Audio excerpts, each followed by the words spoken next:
بتعرفنا عن نفسك وشو بدك تعمل هون؟ محمد الزقار من مدينة الحسيمة في المغرب.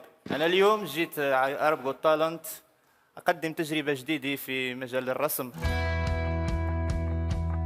الرسم هو عندي مش مهنة، يعني هواية، لكن حلمي أن تكون مهنتي.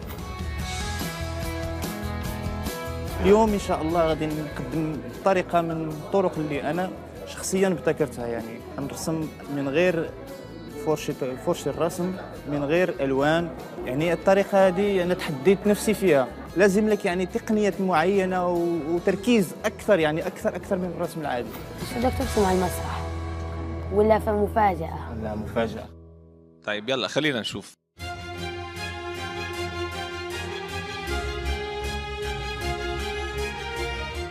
عم يقص. ايه عم يقص الورقة.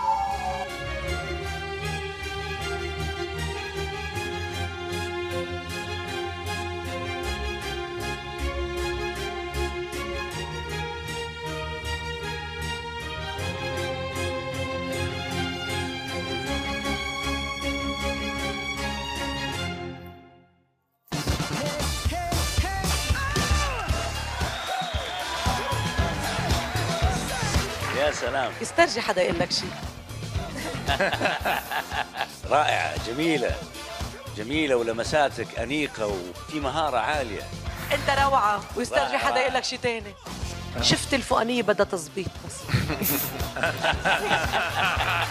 محمد لما ترسم رسمة زي دي وتطلع شبهها كده وفي دقيقتين نعم، أو جايز نعم. أقل، فأنت تكون يعني بالنسبة لي شخص محترف. اللي عمله لنجوى عظيم، يعني أنا بقول يعني مش ممكن نشوف عينين نجوى أحلى من هيك. أنا بالنسبة إلي أكيد نعم. أنا أقول نعم بقوة. أقول نعم على نجوى. عندك 4 نعم.